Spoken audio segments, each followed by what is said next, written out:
ಅದು ತರಳಗುಪ್ಪೆ ಅನ್ನೋ ಒಂದು ಗ್ರಾಮ. ಆ ಗ್ರಾಮದಲ್ಲಿದ್ದಂಥ ಸರ್ಕಾರಿ ಆಸ್ಪತ್ರೆ ಮುಚ್ಚಿ ಆಲ್ಮೋಸ್ಟ್ 20 ವರ್ಷ ಕಳೆದೋಗಿದೆ. ಆದ್ರೂ ಇವತ್ತಿಗೂ ಆ ಗ್ರಾಮದ ಜನರು ಆ ಹಾಸ್ಪಿಟ್ಲ್ ಕಡೆ ಹೋಗೋದಕ್ಕೆ ಹೆದರ್ಕೋತಾರೆ. ಕಾರಣ ಆ ಹಾಸ್ಪಿಟ್ಲ್ ಕಡೆಯಿಂದ ಬರುವಂಥ ಸದ್ದುಗಳು. ಯಾರೋ ನಕ್ಕ ಹಾಗೆ, ಯಾರೋ ಅತ್ತ ಹಾಗೆ, ಕಾರಿಡಾರಲ್ಲಿ ಯಾರೋ ಚಪ್ಪಲ್ ಹಾಕ್ಕೊಂಡು ತಪ ತಪ ಅಂತ ಸದ್ದು ಮಾಡಿಕೊಂಡು ಓಡಾಡ್ದಾಗೆ, ಜೊತೆಲಿ ಮಧ್ಯರಾತ್ರಿ 2:18 ಕರೆಕ್ಟಾಗಿ ಯಾವುದೋ ಫೋನ್ ಬರುತ್ತೆ, ಫೋನ್ ರಿಂಗ್ ಆಗುತ್ತೆ. ಕಳೆದ 20 ವರ್ಷಗಳಿಂದ ಪ್ರತಿ ರಾತ್ರಿ ಫೋನ್ ರಿಂಗ್ ಆಗುತ್ತೆ ಕರೆಕ್ಟಾಗಿ 2:18. ಸೊ ಯಾರೂ ಕೂಡ ಆ ಫೋನ್ನ ರಿಸೀವ್ ಮಾಡ್ತಾ ಇರೋದಿಲ್ಲ, ಯಾರೂ ಕೂಡ ಆ ಹಾಸ್ಪಿಟ್ಲ್ ಕಡೆ ಹೋಗ್ತಾ ಇರೋದಿಲ್ಲ, ಮುಖ್ಯವಾಗಿ ಮಧ್ಯರಾತ್ರಿಯ ನಂತರ. ಸೊ ಈ ಭಯ ಜನರ ಮನಸ್ಸಲ್ಲಿ ಹಾಗೇ ಇರುತ್ತೆ. ಆ ಭಯ ಎಷ್ಟು ಮಟ್ಟಕ್ಕೆ ಇರುತ್ತೆ ಅಂದರೆ, ಅವರು ಹೋಗ್ತಾ ಇರಲ್ಲ, ಅವ್ರ ಮಕ್ಕಳನ್ನಾಗಿರ್ಬೋದು, ಆ ಊರಿಗೆ ಬರುವಂಥ ಬೇರೆ ಯಾರನ್ನೇ ಆಗಿರ್ಬೋದು, ಆ ಹಾಸ್ಪಿಟ್ಲ್ ಕಡೆ ಹೋಗೋದಕ್ಕೆ ಬಿಡ್ತಾ ಇರೋದಿಲ್ಲ. ಹೀಗೆ ನಡೀತಾ ಇರುತ್ತೆ. ಆದರೆ ಅವತ್ತು ಆ ಹಳ್ಳಿಗೆ ಒಬ್ಬ ಸಂದೀಪ್ ಅನ್ನೋ ಹುಡುಗ ಬಂದು ಇಳಿತಾನೆ. ಅವನು ಆಲ್ಮೋಸ್ಟ್ ಒಂದು 18-19 ವರ್ಷದ ಹುಡುಗ. ಅವನಿಗೆ ಕಾಲೇಜ್ ರಜಾ ಬಿಟ್ಟಿರುತ್ತೆ. ಸೊ ತನ್ನ ದೊಡ್ಡಪ್ಪನ ಮನೆಗೆ ಆತ ಬಂದಿರ್ತಾನೆ. ತನ್ನ ಅಣ್ಣ ತಮ್ಮಂದ್ರ ಜೊತೆ ಓಡಾಡಿಕೊಂಡು ಮಾತಾಡಿಕೊಂಡು ಸ್ವಲ್ಪ ದಿನ ಕಾಲ ಕಳೆಯೋದು ಅವನ ಪ್ಲ್ಯಾನ್ ಆಗಿರುತ್ತೆ. ಜೊತೆಲಿ ಮುಖ್ಯವಾಗಿ ಆ ಊರಲ್ಲಿ ಏನೇನಿರುತ್ತೆ, ಏನಾದರೂ ಸ್ಪೆಷಲ್ ಆಗಿರುವಂಥ ವಿಷಯಗಳನ್ನ ರೆಕಾರ್ಡ್ ಮಾಡಿ ಅವನ ಯೂಟ್ಯೂಬ್ ಚಾನಲ್ಗೆ ಹಾಕ್ಕೊಳ್ಳೋದು ಅವನ ಮುಖ್ಯ ಉದ್ದೇಶ ಆಗಿರುತ್ತೆ. ಅವನೊಬ್ಬ ಯೂಟ್ಯೂಬರ್ ಆಗಿರ್ತಾನೆ, ಡೈಲಿ ವ್ಲಾಗ್ಸ್ನ ಅಪ್ಲೋಡ್ ಮಾಡ್ತಿರ್ತಾನೆ. ಸೊ ಅವನಿಗಿರೋ ಮುಖ್ಯ ಉದ್ದೇಶ ಬಂದರೆ ಹಳ್ಳಿಯ ಜನಜೀವನ ಆಗಿರ್ಬೋದು, ಆ ಹಳ್ಳಿಯ ದೇವಸ್ಥಾನಗಳು, ನೋಡೋವಂಥ ಪ್ಲೇಸ್ಗಳನ್ನೆಲ್ಲ ರೆಕಾರ್ಡ್ ಮಾಡಿ ಅವನ ಚಾನಲ್ಗೆ ಅಪ್ಲೋಡ್ ಮಾಡಬೇಕು ಅನ್ನೋದು ಅವನ ಉದ್ದೇಶ ಆಗಿರುತ್ತೆ. ಸೊ ಆ ಉದ್ದೇಶ ಇಟ್ಕೊಂಡು ಅವನು ಆ ಹಳ್ಳಿಗೆ ಬಂದು ಇಳಿತಾನೆ. ಸಂದೀಪ್ ಮಾಮೂಲಿ ಹಾಗೆ ಅವರ ದೊಡ್ಡಪ್ಪನ ಮನೆಗೆ ಹೋಗ್ತಾನೆ. ದೊಡ್ಡಪ್ಪನ ಅವನ ಅಣ್ಣ ತಮ್ಮಂದರು ಅವರೆಲ್ಲರನ್ನೂ ಮಾತಾಡಿಸ್ತಾನೆ. ಅವ್ರ ದೊಡ್ಡಪ್ಪನಿಗೆ 2 ಮಕ್ಕಳಿರ್ತಾರೆ, ಒಬ್ಬ ದೀಪು, ಇನ್ನೊಬ್ಬ ರವಿ ಅಂತ. ಸೊ ಇವರೆಲ್ಲ ಜೊತೆ ಅವನು ಟೈಮ್ ಸ್ಪೆಂಡ್ ಮಾಡ್ತಾನೆ. ಆ ಊರಲ್ಲಿದ್ದಂಥ ಪ್ರತಿಯೊಂದು ಏನೇನಿರುತ್ತೆ ಎಲ್ಲವನ್ನು ನೋಡ್ತಾನೆ. ಅವನಿಗೆ ಇಂಟ್ರೆಸ್ಟಿಂಗ್ ಅನಿಸೋವಂಥ ಕೆಲವೊಂದು ವಿಷಯಗಳನ್ನ ರೆಕಾರ್ಡ್ ಮಾಡ್ಕೋತಾನೆ. ತನ್ನ ಚಾನಲ್ಗೆ ಏನೆಲ್ಲ ಬೇಕಾಗ್ಬೋದು ಅನ್ನೋದು ಅವನಿಗೆ ಗೊತ್ತಿರುತ್ತಲ್ಲ, ಅದಕ್ಕೆ ಬೇಸ್ಡ್ ಆನ್ ದ್ಯಾಟ್ ಅವನು ಎಲ್ಲವನ್ನು ರೆಕಾರ್ಡ್ ಮಾಡಿಕೊಂಡು ತನಗೇನೇನು ಬೇಕು ಅನ್ನೋದನ್ನ ಶೂಟ್ ಮಾಡ್ಕೋತಾನೆ. ಇದಾದ ನಂತರ ಸೊ ಎಡಿಟ್ ಮಾಡಬೇಕಾದ್ರೆ ಸಂದೀಪ್ಗೆ ಅನ್ಸೋದು, ಈ ವಿಡಿಯೋದಲ್ಲಿ ಏನೋ ಕಿಕ್ಕಿಲ್ಲ, ಏನೋ ಬೇಕು, ಎಕ್ಸ್ಟ್ರಾ ಏನೋ ಬೇಕು ಈ ವಿಡಿಯೋಗೆ ಅಂತ ಅನ್ಸ್ಬಿಟ್ಟು ಅವನು ಅವ್ರ ದೊಡ್ಡಪ್ಪನ ಚಿಕ್ಕ ಮಗ ರವಿನ ಕರೀತಾನೆ. ರವಿ, ಈ ವಿಡಿಯೋ ಎಡಿಟ್ ಮಾಡ್ತಾಯಿದ್ದೀನಿ, ಬಟ್ ಈ ವಿಡಿಯೋದಲ್ಲಿ ಯಾಕೋ ನನಗೆ ಅಷ್ಟೊಂದು ಚೆನ್ನಾಗಿ ಅನಿಸ್ತಾ ಇಲ್ಲ, ಇನ್ನೇನಾದರೂ ಇಂಟ್ರೆಸ್ಟಿಂಗ್ ಆಗಿರೋದು ಈ ಊರಿನ ಸುತ್ತಮುತ್ತ ಇದೆಯಾ, ಈ ಊರಲ್ಲಿ ಇನ್ನೇನಾದರೂ ಇಂಟ್ರೆಸ್ಟಿಂಗ್ ಆಗಿರೋ ಏನಾದರೂ ಇದೆಯಾ ಅನ್ನೋ ಥರ ಕೇಳ್ತಾನೆ. ಆಗ ರವಿ, ನಿನ್ನ ಚಾನಲ್ಗೆ ಬೇಕಾಗುವಂಥ ಒಂದು ಇಂಟ್ರೆಸ್ಟಿಂಗ್ ವಿಷಯ ಈ ಊರಲ್ಲಿದೆ. ಅದೇನಂದರೆ ಊರು ಆಚೆ ಇರೋವಂಥ ಒಂದು ಹಳೆ ಹಾಸ್ಪಿಟ್ಲ್ ಇದೆಯಲ್ಲ ಅಂತ ಹೇಳ್ತಾನೆ. ಅಷ್ಟರಲ್ಲಿ ಅವ್ರ ದೊಡ್ಡಮ್ಮ ಬಂದು, ರವಿ ಬಾಯಿ ಮುಚ್ಕೊಂಡಿರೋದಕ್ಕಾಗೋದಿಲ್ವಾ, ಏನು ಹೇಳಬೇಕು ಏನು ಹೇಳಬಾರ್ದು ಅನ್ನೋದು ಗೊತ್ತಾಗೋದಿಲ್ವಾ, ನಿನಗೆ ಇಷ್ಟು ವರ್ಷ ಈ ಊರಲ್ಲೇ ಇದೆಯಾ, ಈ ಊರಲ್ಲೇ ಬೆಳೆದಿದೆಯಾ, ಹುಟ್ಟಿದ್ಯಾ, ನಿನಗೆ ಇಷ್ಟ ಆದ್ರೂ ಈ ಊರಿನ ಬಗ್ಗೆ ಕರೆಕ್ಟಾಗಿ ಗೊತ್ತಿಲ್ವಾ ಅಂಥದ್ರಲ್ಲಿ ಅದನ್ನು ಯಾಕೆ ಅವನ ಹತ್ರ ಮಾತಾಡ್ತಾ ಇದೆಯಾ ಅನ್ನೋ ಥರ ಮಾತಾಡಿ ರವಿಗೆ ಬೈದು ಅವರಮ್ಮ ಸಂದೀಪನಿಗೆ, ಸಂದೀಪ ಇವನ್ ಮಾತು ಕಟ್ಕೊಂಡು ನೀನು ಆಚೆ ಈಚೆ ಎಲ್ಲ ಹೋಗಬೇಡ, ಮುಖ್ಯವಾಗಿ ಅವನು ಹೇಳ್ತಾ ಇದ್ದಾನಲ್ಲ ಆ ಜಾಗದ ಕಡೆ ಅಂತೂ ಹೋಗಲೇಬೇಡ ಆಯಿತಾ ಅಂತ ಹೇಳಿ, ರವಿ ನೀನು ಎದ್ದು ಬಾ ಅಂತ ಹೇಳಿ ರವಿನ ಅಲ್ಲಿಂದ ಕರ್ಕೊಂಡು ಹೋಗ್ತಾರೆ ಅವ್ರ ದೊಡ್ಡಮ್ಮ. ಆದರೆ ಸಂದೀಪನ್ಗಷ್ಟೇ ಸಾಕಾಗಿತ್ತು ಊರೊಳಗಡೆ ಇರುವಂಥ ಆ ಒಂದು ಬಿಲ್ಡಿಂಗ್, ಆ ಒಂದು ಹಾಸ್ಪಿಟಲ್ ಅನ್ನೋದು. ಸೊ ಮಾರನೇ ದಿನ ಬೆಳಿಗ್ಗೆನೆ ಅವನು ಸೈಕಲ್ ಇಟ್ಕೊಂಡು ಊರ ಹೊರಗಡೆ ಹೋಗ್ತಾನೆ, ಹಾಸ್ಪಿಟಲ್ನ ನೋಡ್ತಾನೆ. ನೋಡಿದವನಿಗೆ ನೋಡಿದ ತಕ್ಷಣ ಇದು ಒಂದು ಒಳ್ಳೆ ಸಬ್ಜೆಕ್ಟ್ ಆಗ್ಬೋದಾ ಅನ್ನೋ ಥರ. ಸೊ ಇಲ್ಲಿಗೆ ಬಂದರೆ ಏನಾದರೂ ಒಂದು ಇಂಟ್ರೆಸ್ಟಿಂಗ್ ಆಗಿರೋ ವಿಷಯ ಸಿಗ್ಬೋದಾ ಅನ್ನೋ ಥರ ಅವನಿಗನ್ಸಿ ಹೋಗೋಣ ಅಂತ ಅನ್ಕೋತಾನೆ. ಆದರೆ ಅಲ್ಲಿದ್ದಂಥ ವಾಚ್ಮೆನ್ ಅವನ್ನ ತಡೆದು ನಿಲ್ಲಿಸ್ಬಿಟ್ಟು, ಎಲ್ಲಿಗಪ್ಪ ಹೋಗ್ತಾ ಇದೆಯಾ ಅಂತ ಕೇಳ್ತಾನೆ. ನಾನು ಒಳಗಡೆ ಹೋಗಬೇಕು, ಒಳಗಡೆ ಹೋಗಿ ನೋಡಬೇಕು, ನಂದೊಂದು ಯೂಟ್ಯೂಬ್ ಚಾನಲ್ ಇದೆ, ಅದಕ್ಕೆ ಬೇಕಾಗೋದನ್ನ ಶೂಟ್ ಮಾಡ್ಕೋಬೇಕು ಅಂತ ಕೇಳ್ತಾನೆ. ಆಗ ವಾಚ್ಮೆನ್, ಇಲ್ಲಪ್ಪ ಆ ಥರ ನಾನು ಯಾರನ್ನೂ ಒಳಗಡೆ ಬಿಡೋದಕ್ಕೆ ಸಾಧ್ಯನೇ ಇಲ್ಲ, ಇದು ನೀನು ಅಂದ್ಕೊಂಡಷ್ಟು ಸಿಲ್ಲಿ ವಿಷಯ ಅಲ್ಲ. ಯಾಕೆ ಅಂದರೆ ಈ ಹಾಸ್ಪಿಟ್ಲು ಕಳೆದ 20 ವರ್ಷಗಳಿಂದ ಮುಚ್ಚಿದ್ದಾರೆ, ಅಲ್ಲಿಂದ ಇಲ್ಲಿವರೆಗೂ ಯಾರೊಬ್ಬರು ಕೂಡ ಅದ್ರ ಕಡೆ ಹೋಗುವಂಥ ಧೈರ್ಯವನ್ನು ಮಾಡಿಲ್ಲ, ನೀನು ಯಾಕೆ ಈ ಥರ ಬಂಡ ಧೈರ್ಯ ತೋರಿಸ್ತಾ ಇದೆಯಾ, ವಾಪಸ್ ಹೊಟ್ಟೋಗು ಅಂತ ಹೇಳ್ತಾನೆ. ಅವನಿಗೆ ಕರೆಕ್ಟಾಗಿ ಹೇಳ್ತಾನೆ, ಇದು ಮನುಷ್ಯರು ಓಡಾಡೋವಂಥ ಜಾಗ ಅಲ್ಲ, ಇಲ್ಲಿಂದ ಹೊರಟೋಗು. ನಾನು ಇಲ್ಲೇ ಇದ್ದರೂ ಸಹಿತ ಯಾವತ್ತೂ ಒಳಗಡೆ ಹೋಗೋದಾಗಲಿ ನೋಡೋದಾಗಲಿ ಇವತ್ತಿಗೂ ನಾನು ಮಾಡೋದಿಲ್ಲ. ಅಂಥದ್ರಲ್ಲಿ ನಿನಗೆ ಹಾಕಬೇಕು ಈ ಹುಚ್ಚು ಸಾಹಸ ಅನ್ನೋದನ್ನ ಆ ವಾಚ್ಮನ್ ಸಂದೀಪನ್ಗೆ ಹೇಳ್ತಾನೆ. ಆದರೆ ಸಂದೀಪ ಈಗಿನ ಕಾಲದ ಹುಡುಗ, ಮುಖ್ಯವಾಗಿ ಕಂಟೆಂಟ್ನ ಹುಚ್ಚು, ಅವನು ಹೋಗಲೇಬೇಕು ಅಂತ ಡಿಸೈಡ್ ಮಾಡಿರ್ತಾನೆ. ಸೊ ಆವಾಗ ತಕ್ಷಣಕ್ಕೆ ಹೌದಾ ಆಯಿತು ಬಿಡಿ ಅಂತ ಹೇಳಿಬಿಟ್ಟು ಅವನಲ್ಲಿಂದ ಹೊರಡ್ತಾನೆ. ಆದರೆ ಹೊರಡೋದಕ್ಕಿಂತ ಮುಂಚೆ ಗೊತ್ತಿಲ್ಲದಿರೋ ಹಾಗೆ ಆ ವಾಚ್ಮನ್ ಏನೆಲ್ಲ ಮಾತಾಡ್ತಾನೆ ಅದನ್ನು ಕೂಡ ರೆಕಾರ್ಡ್ ಮಾಡ್ಕೊಂಡಿರ್ತಾನೆ, ಏಕೆಂದರೆ ಕಂಟೆಂಟ್ ಬೇಕು ಅನ್ನೋ ಕಾರಣಕ್ಕೆ. ಸೊ ಅದನ್ನು ತೊಗೊಂಡು ವಾಪಸ್ ಬಂದು ರವಿನ ಕೂರಿಸ್ಕೊಂಡು ಅವ್ರ ದೊಡ್ಡಪ್ಪ ಹೇಳಿದಾಗ ನಿಧಾನವಾಗಿ ಕೇಳ್ತಾನೆ, ರವಿ ಆ ಹಾಸ್ಪಿಟ್ಲ್ ಬಗ್ಗೆ ಏನಾದರೂ ಹೇಳು, ನೀನು ಆ ಹಾಸ್ಪಿಟ್ಲ್ ಕಡೆ ಯಾಕೆ ಹೋಗಬಾರ್ದು, ಏನಕ್ಕೆ ದೊಡ್ಡಮ್ಮ ಬೈದರು, ಅಲ್ಲಿ ವಾಚ್ಮ್ಯಾನ್ ಇದ್ದ ಅವನು ಕೂಡ ನನ್ನ ಒಳಗಡೆ ಹೋಗಿಬಿಡಲಿಲ್ಲ, ಏನಕ್ಕೆ, ಏನು ಕಾರಣ ಅನ್ನೋದನ್ನು ರವಿನ ಕೂರಿಸ್ಕೊಂಡು ಕೇಳ್ತಾನೆ. ರವಿ ಹೇಳೋದಕ್ಕೆ ಶುರು ಮಾಡೋ ಅಷ್ಟೊತ್ತಿಗೆ ಅಲ್ಲಿ ದೀಪು ಬಂದ್ಬಿಟ್ಟು ಸಂದೀಪನ ಹತ್ರ ಬಂದು, ಸಂದೀಪ ನೀನು ಇಷ್ಟು ತನಕ ರವಿ ಹತ್ರ ಮಾತಾಡಿದ್ನೆಲ್ಲ ಕೇಳಿಸ್ಕೊಂಡೆ, ಆದ್ರೂ ಏನು ವಿಷಯ ಇದೆಯೋ ಅದನ್ನು ನಾನು ಬೇಕಿದ್ರೆ ಹೇಳ್ತೀನಿ, ಬಟ್ ನೀನು ಯಾವುದೇ ಕಾರಣಕ್ಕೂ ಹಾಸ್ಪಿಟ್ಲ್ ಕಡೆ ಹೋಗಬೇಡ. ನಾವಿಲ್ಲೇ ಇದ್ದು ಇಲ್ಲೇ ಹುಟ್ಟಿ ಇಲ್ಲೇ ಬೆಳೆದಿರೋ ಜನಗಳಾದ್ರಿಂದ ನಿನಗೆ ವಾರ್ನಿಂಗ್ ಕೊಡ್ತಾ ಇದ್ದೀನಿ, ಇದು ಹುಡುಗಾಟ ಆಡೋವಂಥ ವಿಷಯ ಅಲ್ಲ. ಆ ಹಾಸ್ಪಿಟ್ಲಲ್ಲಿ ಏನಾಗಿತ್ತು, ಏನಕ್ಕೆ ಅಲ್ಲಿಗೆ ಹೋಗಬಾರ್ದು ಅನ್ನೋದನ್ನು ಜನರು ಮಾತಾಡ್ತಾರೆ ಅನ್ನೋದನ್ನ ನಾನು ನಿನಗೆ ಹೇಳ್ತೀನಿ ಅಂತ ಅವನು ಆ ಕಥೆನ ಹೇಳೋದಕ್ಕೆ ಶುರು ಮಾಡ್ತಾನೆ. ಅದು ಅಲ್ಲಿ 20 ವರ್ಷ ಹಿಂದಿನ ದಿನ.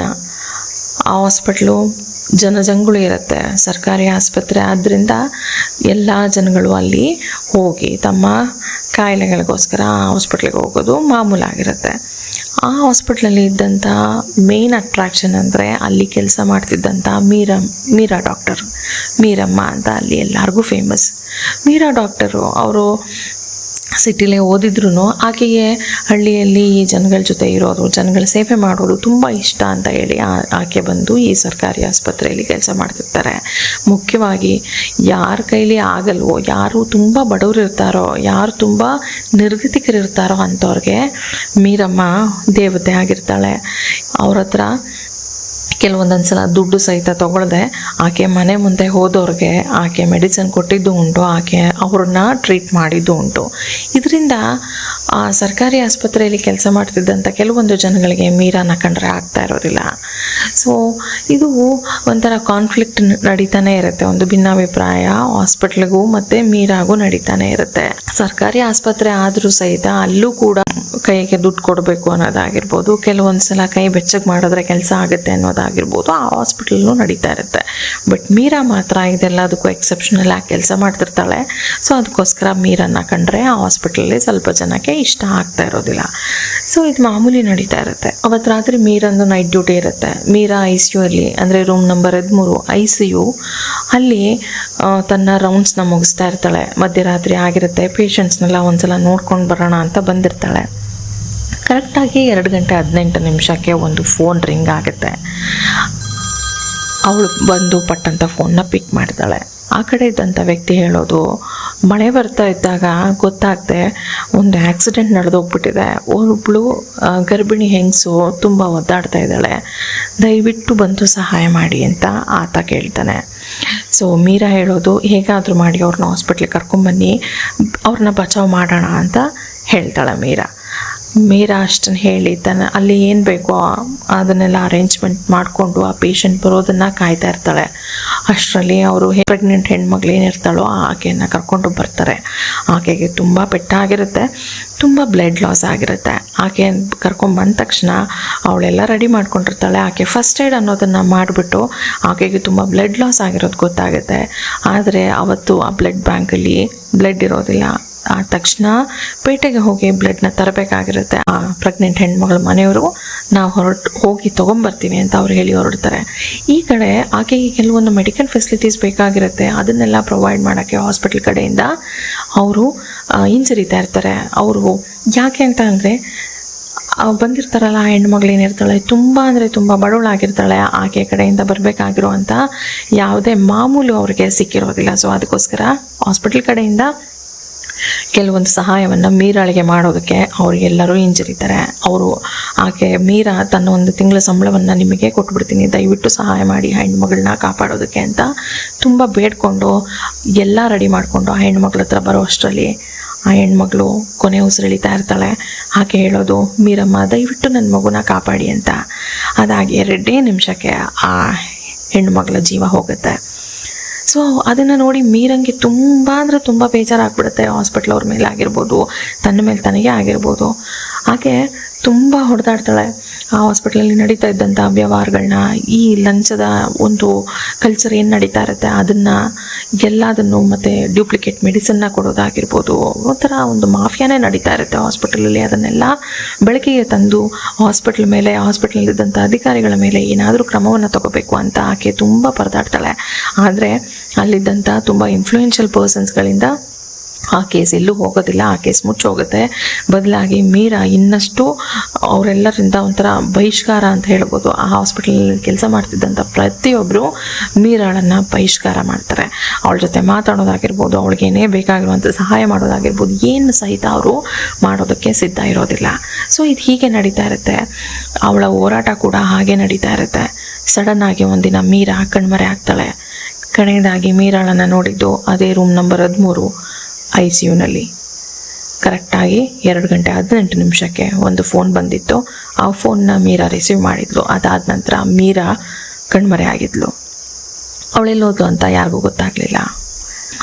ಸೊ ಈ ಘಟನೆ ಆದ ನಂತರ ನಿಧಾನವಾಗಿ ಅಲ್ಲಿ ಕೆಲಸ ಮಾಡ್ತಿದ್ದಂಥ ಡಾಕ್ಟರ್ಸ್ಗಾಗಿರ್ಬೋದು, ನರ್ಸ್ಗಳಿಗಾಗಿರ್ಬೋದು, ಅಲ್ಲಿ ಅಡ್ಮಿಟ್ ಆಗಿದ್ದಂಥ ಪೇಷಂಟ್ಸ್ ಆಗಿರ್ಬೋದು, ಯಾರೋ ಬಂದಂಗೆ ಆಗೋದು, ಅತ್ತಂಗೆ ನಕ್ಕಂಗೆ ಆ ಫೋನ್ ರಿಂಗ್ ಆಗೋದು, ಆ ಫೋನ್ ರಿಸೀವ್ ಮಾಡಿದವರು ಕಣ್ಮರೆ ಆಗೋದು, ಇದು ಒಂದು ರೂಟೀನ್ ಥರ ನಡೀತಾ ಇತ್ತು. ಆದ್ದರಿಂದ ಅಲ್ಲಿ ಕೆಲಸ ಮಾಡ್ತಿದ್ದಂಥ ಡಾಕ್ಟರ್ಸ್ ಆಗಿರ್ಬೋದು, ನರ್ಸ್ಗಳಾಗಿರ್ಬೋದು, ಅಲ್ಲಿದ್ದಂಥ ಪೇಷಂಟ್ಸ್ ಆಗಿರ್ಬೋದು ಹೆದರ್ಕೊಂಡು ಅಲ್ಲಿಂದ ಹಾಸ್ಪಿಟ್ಲಿಗೆ ಹೋಗೋದನ್ನೇ ಬಿಟ್ಬಿಟ್ರು. ರಿಸೈನ್ ಮಾಡಿಕೊಂಡು ಎಷ್ಟೋ ಜನ ಡಾಕ್ಟರ್ಸ್ ವಾಪಸ್ ಹೊಟ್ಟೋದ್ರು. ಸೊ ಈ ಥರ ಎಲ್ಲ ನಡೆದಿದ್ದರಿಂದ ಆ ಗೌರ್ಮೆಂಟ್ ಹಾಸ್ಪಿಟ್ಲು ಇಲ್ಲಿ 20 ವರ್ಷದಿಂದ ಬಂದಾಗಿದೆ. ಇವತ್ತಿಗೂ ಆ ಫೋನ್ ರಿಂಗ್ ಆಗುತ್ತೆ ಅನ್ನೋದು ಆ ಒಂದು ಇಲ್ಲಿ ಸುತ್ತಮುತ್ತ ಇರುವಂಥ ಜನಗಳ ನಂಬಿಕೆ. ಸೊ ದಯವಿಟ್ಟು ಹೇಳ್ತಾ ಇದ್ದೀನಿ ಸಂದೀಪ, ನೀನು ಆಚೆ ಹೋಗೋದಕ್ಕೆ ಹೋಗಬೇಡ. ಆ ಕಡೆ ನನಗೆ ಗೊತ್ತಿದೆ, ನೀನು ಸಿಟಿಯಿಂದ ಬಂದಿದ್ಯಾ, ನಿನಗೆ ಇದೆಲ್ಲ ಮೂಢನಂಬಿಕೆ ಅನ್ನಿಸ್ಬೋದು, ಆದರೆ ದಯವಿಟ್ಟು ಇದನ್ನು ಮಾಡೋದಕ್ಕೆ ಹೋಗಬೇಡ ಅಂತ ಸಂದೀಪನ್ಗೆ ದೀಪು ಕೂರಿಸ್ಕೊಂಡು ಬುದ್ಧಿ ಹೇಳ್ತಾನೆ. ರವಿ ಕೂಡ, ಹೌದು ಸಂದೀಪಣ್ಣ, ದಯವಿಟ್ಟು ನೀನು ಆ ಕಡೆ ಎಲ್ಲ ಹೋಗಕ್ಕೆ ಹೋಗ್ಬೇಡ, ಕಂಟೆಂಟ್ ಅಂತ ಹೋಗೋಕ್ಕೆ ನೀನು ಹೋಗಿ ಆ ಥರದ್ದೆಲ್ಲ ರಿಸ್ಕ್ ತೊಗೋಬೇಡ ಅಂತ ಹೇಳ್ತಾನೆ. ಸೊ ಸರಿನ್ರಪ್ಪ ಆಯಿತು, ನಾನು ಯಾವುದೇ ಕಾರಣಕ್ಕೂ ಅಲ್ಲಿ ಹೋಗಲ್ಲ ಅಂತ ಅವ್ರ ಮುಂದೆ ಭಯ ಪಟ್ಕೊಂಡಾಗೆ ಮಾಡಿದಂಥ ಸಂದೀಪ ಅವತ್ತು ರಾತ್ರಿ ಎಲ್ಲರೂ ಮಲಗಿದ ಮೇಲೆ ಕರೆಕ್ಟಾಗಿ 1:30 ಆಗಿರುತ್ತೆ. ನಿಧಾನವಾಗಿ ಬಾಗಿಲು ತಕ್ಕೊಂಡು ಸೈಕಲ್ ಎತ್ಕೊಂಡು ಅವನು ಹಾಸ್ಪಿಟ್ಲ್ ಕಡೆ ಹೋಗ್ತಾನೆ. ಕರೆಕ್ಟಾಗಿ ಅವನು ಹಾಸ್ಪಿಟ್ಲ್ ತಲುಪೋ ಅಷ್ಟೊತ್ತಿಗೆ 1:45 ಆಗಿರುತ್ತೆ. ಅಲ್ಲಿಗೆ ಹೋದವನು ನಿಧಾನವಾಗಿ ವಾಚ್ಮೆನ್ ಕಣ್ ತಪ್ಪಿಸಿ ಬೇರೆ ಕಡೆಯಿಂದ ಹಾಸ್ಪಿಟ್ಲಿಗೆ ಒಳಗಡೆ ಹೋಗ್ತಾನೆ. ತುಂಬ ವರ್ಷಗಳಿಂದ ಬಾಗಿಲಾಕಿದ್ದಕ್ಕೆ ಧೂಳು, ಒಂಥರ ಹಾಸ್ಪಿಟ್ಲದು ವಾಸನೆ, ಒಂಥರ ಕೆಟ್ಟ ವಾಸನೆ ಆ ಹಾಸ್ಪಿಟಲೆಲ್ಲ ಇರುತ್ತೆ. ನಿಧಾನವಾಗಿ ಅವನು ಒಂದೊಂದೇ ಹೆಜ್ಜೆ ಇಟ್ಕೊಂಡು ಒಂದು ಟಾರ್ಚ್ ಬೆಳಕಿನಲ್ಲಿ ಅವನು ಆ ಹಾಸ್ಪಿಟ್ಲ್ ಒಳಗಡೆ ಹೋಗಿ ಎಲ್ಲ ನೋಡೋದಕ್ಕೆ ಶುರು ಮಾಡ್ತಾನೆ, ಎಲ್ಲ ರೆಕಾರ್ಡ್ ಮಾಡ್ಕೊಳ್ಳೋದಕ್ಕೆ ಶುರು ಮಾಡ್ತಾನೆ. ಅವನು ಒಳಗಡೆ ಹೋಗಿ ನಿಧಾನವಾಗಿ ಹೋಗ್ತಾ ಇರ್ತಾನೆ. ಜನರುಗಳು ಹೇಳಿದ ಮಾತೆಲ್ಲ ಅವನ ಕಿವಿಲಿ, ಅವನ ತಲೆಯಲ್ಲಿ ಓಡ್ತಾ ಇರುತ್ತೆ. ಆದ್ರೂ ಧೈರ್ಯ ಮಾಡಿಕೊಂಡು ಒಂದು ಕಡೆ ಕಂಟೆಂಟ್ ಹುಚ್ಚ ಆಗಿರ್ಬೋದು, ಅಥವಾ ಇನ್ನೊಂದು ಕಡೆ ಏನಿದೆ ನೋಡೇ ಬಿಡೋಣ ಅನ್ನೋ ಒಂದು ಬಂಡ ಧೈರ್ಯ ಆಗಿರ್ಬೋದು, ಇದೆಲ್ಲದರಿಂದ ಅವನು ನಿಧಾನವಾಗಿ ಹಾಸ್ಪಿಟ್ಲ್ ಮುಂದೆ ಹೋಗ್ತಿರ್ತಾನೆ. ಹೋಗ್ತಿದ್ದವನಿಗೆ ಕರೆಕ್ಟಾಗಿ ರೂಮ್ ನಂಬರ್ 13 ಮುಂದೆ ಬಂದು ನಿಂತ್ಕೋತಾನೆ. ಅವನು ದೀಪು ಹೇಳಿದ ಜ್ಞಾಪಕಕ್ಕೆ ಬರುತ್ತೆ. ರೂಮ್ ನಂಬರ್ 13 ಅದು ICU. ಅಲ್ಲಿ ಮಾತ್ರ ಹೋಗಬೇಡ, ಅಲ್ಲಿ ಇವತ್ತಿಗೂ ಅದು ಇದು ಏನೇನೋ ಪ್ಯಾರಾನಾರ್ಮಲ್ ಆ್ಯಕ್ಟಿವಿಟೀಸ್ ನಡೆಯುತ್ತೆ ಆ ರೂಮ್ನಲ್ಲಿ ಅಂತ ಹೇಳಿದ್ದು ನೆನಪಾಗುತ್ತೆ. ಸೊ ನೋಡೇ ಬಿಡೋಣ ಅಂತ ಅವನು ಆ ರೂಮ್ ಒಳಗಡೆ ಕಾಲೇಜ್ ಇಡೋದಕ್ಕೂ ಕರೆಕ್ಟಾಗಿ 2 ಗಂಟೆ 18 ನಿಮಿಷ ಆ ಫೋನ್ ರಿಂಗ್ ಆಗೋದಕ್ಕೂ ಒಂದೇ ಆಗುತ್ತೆ. ಯಾರಿರ್ಬೋದು ಇಷ್ಟು ವರ್ಷಗಳ ನಂತರ, ಇಷ್ಟು ವರ್ಷಗಳು ಬಾಗಿಲು ಮುಚ್ಚಿರೋ ಈ ಹಾಸ್ಪಿಟ್ಲಿಗೆ ಯಾರು ಫೋನ್ ಮಾಡ್ಬೋದು, ಯಾರು ಫೋನ್ ಬಿಲ್ ಕಟ್ತಾ ಇರ್ಬೋದು, ಈ ಥರ ಏನೇನೋ ಒಂದು ಲಾಜಿಕಲ್ ಪ್ರಶ್ನೆಗಳನ್ನ ಕೇಳ್ಕೊಂಡು ನಿಧಾನವಾಗಿ ಆ ಫೋನ್ ಹತ್ರ ಹೋಗಿ ಫೋನ್ನ ಪಿಕ್ ಮಾಡ್ತಾನೆ. ಆ ಕಡೆಯಿಂದ, ಸಂದೀಪ, ನನ್ನನ್ನು ಯಾಕೆ ನೀನು ಬಚಾವ್ ಮಾಡಲಿಲ್ಲ, ನನ್ನನ್ನು ಯಾಕೆ ಕಾಪಾಡಲಿಲ್ಲ, ನನ್ನ ಮಗುನ ಸಾಯೋದಕ್ಕೆ ಯಾಕೆ ಬಿಟ್ಟೆ ನೀನು, ನನ್ನನ್ನು ಯಾಕೆ ನೀನು ಬಚಾವ್ ಮಾಡಲಿಲ್ಲ ಅಂತ ಕೇಳ್ತಾರೆ. ಇದನ್ನು ಕೇಳಿದ ತಕ್ಷಣ ಸಂದೀಪನಿಗೆ ಕೈ ಕಾಲು ನಡ್ಕೋದಕ್ಕೆ ಶುರುವಾಗುತ್ತೆ. ದೀಪು ಹೇಳಿದ ಪ್ರತಿಯೊಂದೊಂದು ವಿಷಯನೂ ಅವ್ನ ಕಣ್ಣು ಮುಂದೆ ಬಂದು ಹೋಗೋದಕ್ಕೆ ಶುರುವಾಗುತ್ತೆ. ಅವನು ಫ್ರೀಸ್ ಆದಾಗೆ ಅಲ್ಲೇ ನಿಂತ್ಕೊಂಡ್ಬಿಡ್ತಾನೆ. ಸಡನ್ನಾಗಿ ಅವನ ಫ್ಲ್ಯಾಶ್ ಲೈಟ್ ಆಫ್ ಆಗುತ್ತೆ, ಕ್ಯಾಮ್ರಾ ಕೂಡ ಅದಾಗದೆ ಆಫ್ ಆಗುತ್ತೆ. ಆ ಕತ್ಲ ರೂಮಲ್ಲಿ ಒಬ್ಬನೇ ನಿಂತ್ಕೊಂಡು ಅವನ ಉಸಿರು ಅವನಿಗೆ ಕೇಳಿಸ್ತಾ ಇರುತ್ತೆ. ತುಂಬ ಭಯ ಆಗ್ತಾ ಇರುತ್ತೆ ಸಂದೀಪನಿಗೆ. ಬೇಗುತ್ತಿರ್ತಾನೆ. ಅವನ ಆಚೆ ಈಚೆ ನೋಡೋದಕ್ಕೂ ಅವನಿಗೆ ಹೆದರಿಕೆ ಆಗ್ತಿರುತ್ತೆ. ನಿಧಾನವಾಗಿ ಚಪ್ಪಲಿಯ ಸದ್ದು ಕೇಳಿಸೋದಕ್ಕೆ ಶುರುವಾಗುತ್ತೆ. ಯಾರೋ ಅವನಿದ್ದಂಥ ಆ ರೂಮ್ ಕಡೆ ಬರ್ತಾ ಇದ್ದಾರೆ. ರೂಮ್ ನಂಬರ್ 13 ಕಡೆ ಯಾರೋ ಬರ್ತಾ ಇದ್ದಾರೆ. ಅದೇ ಸದ್ದು. ಫುಟ್ ಸ್ಟೆಪ್ಸ್ ಅವನ ಹತ್ರ ಬಂದು ಅವನಿಂದ ನಿಂತ್ಕೊಳ್ಳುತ್ತೆ. ತಿರುಗಿ ನೋಡಬೇಕು ಅನ್ಸಿದ್ರು ಅವನಿಗೆ ಭಯ ಆಗ್ತಾಯಿದೆ ಸಂದೀಪನಿಗೆ. ಸಡನ್ನಾಗಿ ಅವನ ಕೈಲಿದ್ದಂಥ flash light, torch light on ಆಗುತ್ತೆ. ಅವನು ಸ್ವಲ್ಪ ಧೈರ್ಯ ಮಾಡಿ ಉಳಿದಂಥ ಸ್ವಲ್ಪ ಧೈರ್ಯನ ಒಟ್ಟು ಮಾಡಿಕೊಂಡು ಹಿಂದೆ ತಿರುಗಿ ನೋಡ್ತಾನೆ. ಹಿಂದೆ ಗೌನ್ ಹಾಕೊಂಡ್ರೋ ಒಂದು ಹೆಣ್ಣು ಮಗಳು ನಿಂತಿದ್ದಾಳೆ. ಕೂದಲು ಅಸ್ತವ್ಯಸ್ತವಾಗಿ ಅವಳ ಮುಖದ ಮೇಲೆ ಬಿದ್ದಿದೆ. ಮುಖದ ಮೇಲೆ ವಿಲಕ್ಷಣವಾದ ನಗು, ಆದರೆ ಕಣ್ಣು ಮಾತ್ರ ಪೂರ್ತಿ ಕಪ್ಪು. ಅವಳು ಇವನನ್ನೇ ನೋಡ್ತಿದ್ದಾಳೆ. ಸಂದೀಪ, ನನ್ನನ್ನು ಯಾಕೆ ಬಿಟ್ಟು ಹೋದೆ? ನನ್ನನ್ನು ಯಾಕೆ ಕಾಪಾಡಲಿಲ್ಲ? ನನ್ನನ್ನು ಕಾಪಾಡಬೇಕಿತ್ತಲ್ವಾ? ನನ್ನ ಮಗು ಕಾಪಾಡಬೇಕಿತ್ತಲ್ವಾ? ನನ್ನನ್ನು ಯಾಕೆ ಕಾಪಾಡಲಿಲ್ಲ ಅಂತ ಕೇಳ್ತಿದ್ದಾಳೆ. ಸಂದೀಪ ಏನೂ ಹೇಳೋಕ್ಕೆ ಬಾಯಿ ತೆರೆದ. ಅಷ್ಟೇ ಹೊರಗಡೆ ಕೂತಿದ್ದಂಥ ವಾಚ್ಮ್ಯಾನ್ಗೆ ಅವ್ನು ಕಿರ್ಚಿದ ಜೋರಾದ ಸದ್ದು ಕೇಳಿಸ್ತು. ವಾಚ್ಮ್ಯಾನ್ ಒಂದು ಕಡೆ ಹಾಸ್ಪಿಟ್ಲ್ ಕಡೆ ತಿರುಗಿ ನೋಡಿ ಅವನಿಗೆ ಮೈ ನಡುಗ್ದಾಗಾಯಿತು. ಮತ್ತೆ ತಿರುಗಿ ನೋಡೋ ಧೈರ್ಯನೂ ಕೂಡ ಮಾಡಲಿಲ್ಲ. ಅವನು ಸುಮ್ಮನೆ ಕೂತ್ಕೊಂಡ ವಾಚ್ಮ್ಯಾನ್. ಅದಾದ ನಂತರ ಬೆಳಗ್ಗೆ ಸಂದೀಪನಿಗೋಸ್ಕರ ಎಲ್ಲ ಕಡೆ ಹುಡುಕಾಟ ಶುರುವಾಗುತ್ತೆ. ಯಾರೋ ಹೇಳ್ತಾರೆ ಹಾಸ್ಪಿಟ್ಲ್ ಕಡೆ ಏನಾದರೂ ಹೋಗಿರ್ಬೋದಾ ನೋಡುವ ಅಂತ. ಆಗ ದೀಪು ಮತ್ತು ರವಿಗೆ ನಿನ್ನೆ ನಮ್ಮ ಹತ್ರ ಕತೆ ಕೇಳಿಕೊಂಡು ಕಂಟೆಂಟ್ ಹುಚ್ಚಿಡಿಸ್ಕೊಂಡು ಎಲ್ಲೋ ಹೋಗಿರ್ಬೋದು ಅಂತ ಎಲ್ಲರೂ ಅಲ್ಲಿ ಹೋಗ್ತಾರೆ. ಕಷ್ಟಪಟ್ಟು ವಾಚ್ಮನ್ನ ಕರ್ಕೊಂಡು ಒಳಗಡೆ ಹೋಗ್ತಾರೆ. ಅಲ್ಲಿ ಒಳಗಡೆ ಹೋದವ್ರಿಗೆ ಅಲ್ಲಿ ಸಂದೀಪನ ಕ್ಯಾಮ್ರಾ ಮತ್ತು ಟಾರ್ಚ್ ಲೈಟ್ ಮಾತ್ರ ಸಿಗೋದು. ಸಂದೀಪನ ಸುಳಿದಿರೋದಿಲ್ಲ. ಸಂದೀಪನ್ಗೆ ಏನಾಯಿತು ಯಾರಿಗೂ ಗೊತ್ತಿಲ್ಲ. ಒಂದು ಕಾಣೆ ಆಗಿರುವಂಥ ಮಿಸ್ಸಿಂಗ್ ರಿಪೋರ್ಟ್ನ ಪೊಲೀಸ್ನವ್ರ ಹತ್ರ ಬರೆಸಿ ಮನೆಯವರು ಸಂದೀಪ ಬರ್ತಾನೆ ಅಂತ ಇವತ್ತಿಗೂ ಕಾಯ್ತಾ ಇದ್ದಾರೆ. ಸೊ ಇದಾಗಿತ್ತು ಒಂದು ಕಾಲ್ಪನಿಕವಾದ ಹಾರರ್ ಸ್ಟೋರಿ.